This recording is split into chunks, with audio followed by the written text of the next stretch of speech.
A ver, seamos honestos. A menudo tenemos esta especie de ilusión de que la inteligencia artificial moderna es como un genio políglota universal, ¿no? Que entiende español, francés o chino con la misma fluidez y facilidad. Pero la realidad tecnológica cuenta una historia totalmente distinta. Hoy vamos a romper ese mito por completo. En este análisis vamos a explorar la evidencia contundente de que interactuar con la IA en idiomas que no sean el inglés conlleva una carga oculta bastante pesada. Tienen que pensar en el uso corporativo de la IA no como un simple intercambio de palabras, sino como un flujo constante de esfuerzo computacional, literalmente como una moneda digital. Y resulta que algunos idiomas son muchísimo más caros de procesar que otros, todo por un mecanismo interno clave que se llama tokenización. Así que para que todo quede súper claro, este es nuestro recorrido de hoy. Primero, veremos el verdadero idioma de la IA. Segundo, qué es exactamente la tokenización. Tercero, la eficiencia por modelo y por idioma. Cuarto, estrategias de prompting multilingüe para optimizar todo esto. Y finalmente, el impacto real en los costos operativos de una empresa. Bien, entremos de lleno en esto. Sección 1. El verdadero idioma de la IA. O lo que podríamos llamar el impuesto invisible en las interacciones que no son en inglés. Imagínense que hay una diferencia estructural súper profunda en cómo se construyen y entrenan estos modelos hoy en día. Y todo se resume en una cifra que es francamente abrumadora: 95%. Literalmente, el 95% de los datos de entrenamiento de los modelos frontera más avanzados están en inglés. Esto convierte al inglés, a todos los efectos prácticos, en el idioma nativo de la inteligencia artificial.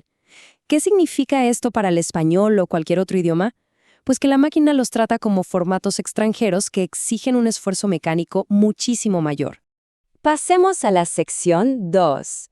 ¿Qué es la tokenización? La verdadera moneda de la inteligencia artificial. Miren, cuando nosotros escribimos un prompt, la IA en realidad no está leyendo las palabras enteras como lo haríamos nosotros. Usa este proceso de tokenización que básicamente convierte el lenguaje normal en tokens. ¿Y qué es un token? Es un pequeño fragmento digital de texto que el modelo lee, procesa y, por supuesto, te cobra.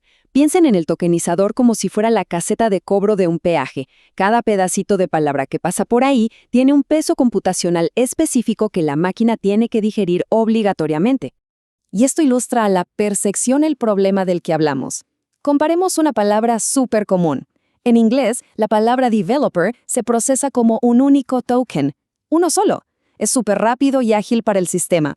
Pero su equivalente exacto en español, desarrollador, bueno, se descompone en 3 tokens separados si usamos los modelos de GPT. Y peor aún, si usamos ciertas versiones de Claude, esta misma palabra se puede fracturar en hasta 9 tokens. Piénsenlo, es exactamente el mismo significado, pero el mecanismo interno está consumiendo hasta 9 veces más recursos solo por estar en español. Es una ineficiencia innegable. Muy bien, vamos a la sección 3, eficiencia por modelo e idioma. Básicamente, cómo los grandes modelos procesan estos tokens de manera tan diferente. Porque claro, cada modelo tiene su propio tokenizador. Si comparamos a los líderes del mercado, las diferencias son tajantes.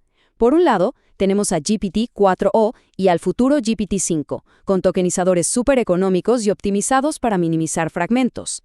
En el otro extremo, tenemos a Claude Opus 4.7, que es intencionalmente más costoso porque lo rediseñaron para consumir más tokens a cambio de un razonamiento superior. Gemini destaca por ser excepcionalmente ágil, logrando optimizaciones notables e incluso a veces favoreciendo un poco al español. E incluso modelos como Grok muestran sus propias variaciones únicas en cómo cortan el texto. El punto clave aquí es, ninguna de estas arquitecturas procesan los idiomas de la misma forma. Ahora, lo que es realmente interesante de estos datos es la penalización directa que sufres cuando sales del inglés. Aunque normalmente pensamos en esto como un tema de sobreprecio comercial, todo nace de un sobreesfuerzo computacional real. Los datos de Claude Opus 4.7 muestran que operar en español requiere casi un 30% más de volumen de tokens que hacer exactamente la misma tarea en inglés. Un 30% más. Y en otros idiomas, como el árabe, la penalidad llega a un increíble 76.3% de sobreesfuerzo. Es un peaje masivo adjudicado exclusivamente por la complejidad de procesar distintos idiomas.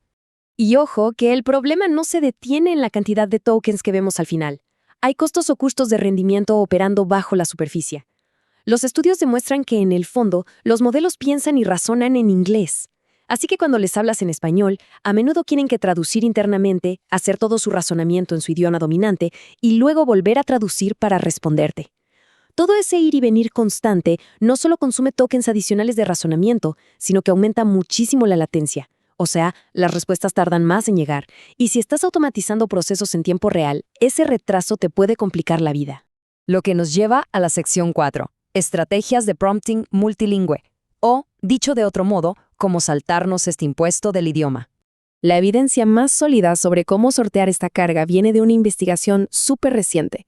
En junio de 2025, investigadores de Microsoft revelaron que implementar técnicas de prompting multilingüe puede reducir el uso de tokens entre un 20 y un 40%. Y lo más destacable de todo, logran esta eficiencia sin comprometer en absoluto la precisión de las respuestas. Esta es la prueba fundacional de que las empresas no tienen que sentarse a esperar a que los modelos mejoren su arquitectura en español. Pueden empezar a obtener una optimización masiva hoy mismo. Y la magnitud de esta optimización es fenomenal. Rescatar hasta un 40% del consumo de tokens es una locura. Hay un caso real y súper reciente de una enorme plataforma de comercio electrónico que hizo exactamente esto en su servicio al cliente. Cambiaron la lógica de su API para que el backend operara en inglés y solo traducían en la capa final. El resultado, redujeron drásticamente su carga computacional y se ahorraron miles de dólares al mes en facturas de API, además de acelerar todos sus tiempos de respuesta. Aquí es donde la eficiencia técnica se encuentra con el mundo real. Llegamos a la sección 5, el impacto en costos operativos y cómo proteger el presupuesto corporativo de APIs. Aquí es donde la parte técnica choca directamente con la billetera. Tenemos que hacer una distinción súper importante sobre quién asume realmente este peso financiero. A ver, para un usuario normal que paga sus $20 al mes por ChatGPT Plus o Claude Pro, esto casi ni le afecta. Esas suscripciones funcionan como pseudotarifas planas, el costo del idioma ahí da igual.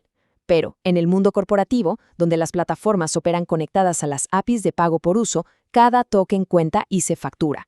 En ese ecosistema, el uso intensivo hace que el impuesto del idioma crezca de forma exponencial y golpea directo en las utilidades de la empresa. Entonces, el punto crucial aquí para optimizar presupuestos y recuperar el control es que los equipos de TI sigan estos 3 pasos concretos. Es como una checklist de supervivencia. 1.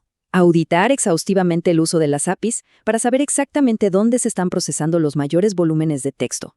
2. Establecer directrices firmes para enrutar todas las tareas de programación y razonamiento complejo en el backend única y exclusivamente en inglés. Y 3. Aplicar en las capas frontales las estrategias de prompting multilingüe para que las respuestas que sí o sí necesiten estar en español minimicen la facturación total. Y bueno, para cerrar la idea, el idioma ya no es solo una herramienta de comunicación. En la era de la inteligencia artificial, el idioma es código, es rendimiento y sin ninguna duda es dinero. Entender a fondo cómo funcionan estas mecánicas de tokenización es lo que les va a permitir proteger la rentabilidad y seguir innovando sin gastar de más. Así que dejo sobre la mesa esta pregunta fundamental para ustedes. ¿Se está pagando un peaje invisible en su empresa sin saberlo o están verdaderamente listos para optimizar su infraestructura de IA? La respuesta a eso, bueno, podría redefinir por completo su próximo presupuesto tecnológico.